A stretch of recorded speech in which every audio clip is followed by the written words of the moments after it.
Hey, it's Thomas DeLauer with BeFit, and today I want to talk about the most wonderful, fun part of dieting, and that's cheat meals.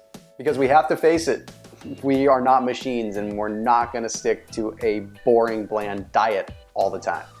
We do have to spice it up with some cheat meals now and then. And there's not just a physiological benefit to having a cheat meal that's going to help you burn more fat, but there's also a huge emotional benefit. Sometimes just giving yourself that little emotional gratification that you can have a cheat meal now and then is exactly what gets you through a long bout of dieting. So within this video, I want to give you 4 rules that you can stick to when you're having your cheat meals. That's 4 parameters that you can work within so that your cheat meals are the most effective, but also so that you don't go backwards in the process and you utilize a cheat meal for what they're meant to be, which is something that will catapult you into more and more fat loss. So number 4 is making sure that you have some protein with your cheat meal. More often than not, people have a cheat meal and they just dive right into the carbohydrates and they forget protein altogether. And even if protein's not your thing, I encourage you to have some, and I'll explain why. If you have some protein with your carbohydrate-rich cheat meal, it allows the carbohydrates to shuttle that protein into storage so that you can actually increase your metabolism and build a little bit more lean muscle out of the process. So since most of the cheat meals are focused around carbs, you get to capitalize on that increase in insulin production. You also get to capitalize on the glucose uptake within the muscle. What that means in simple human terms is that the carbohydrates are going to allow the protein to be utilized properly. They're going to help you build a little bit more lean muscle, and we all know that a little more lean muscle tissue leads to a lot faster of a metabolism. The other thing that protein's going to do is it's going to help keep you satiated.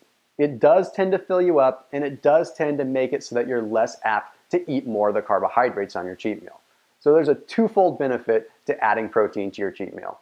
So rule number 3 that I want you to follow when you're having a cheat meal is to have a glass of lemon water about 15 minutes prior to your cheat meal and to sit down when you eat. Now I know it's kind of a 2-part tip, but they go hand in hand. I want you to drink the lemon water because it's going to help you digest some food that you're probably not used to right now. It's also going to help curb the appetite because that lemon water is going to help stimulate a few of the gastric juices so that when you do eat, it breaks it down and you assimilate it better. And sitting down is going to simply allow you to eat a little bit slower. A lot of us have a tendency when we have a cheat meal to sort of just raid the fridge or raid the pantry, which can lead to all kinds of impulse eating, which really wasn't fitting into the parameters of your cheat meal to begin with.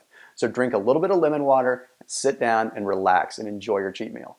And that leads right into rule number 2, which is eat slowly. So after you've had your glass of lemon water and after you've sat down at the table, you want to eat slowly. And I encourage you to focus on really chewing your food 7 to 10 times before you swallow it. And there's a reason for that. Because studies have shown that when you chew your food a little bit longer, it allows the release of leptin, which is a satiation hormone, as well as other satiation hormones, to tell your body that you're no longer hungry. This means that you won't overindulge in your cheat meal. Because a lot of times a cheat meal is perfect just because it gives you just a taste of what you need to get back on track and back on the rails the next day. You don't have to go absolutely crazy and go to town. And eating slowly also gives you an excuse to enjoy your food. Savor every little bite of that cheat meal because it's not coming for another week or 2. And now we jump into the number 1 rule when you have a cheat meal. And this is very important. When you have a cheat meal, make sure that you orient it around your workout. And try to make it your post-workout meal if at all possible. And the reason is simple.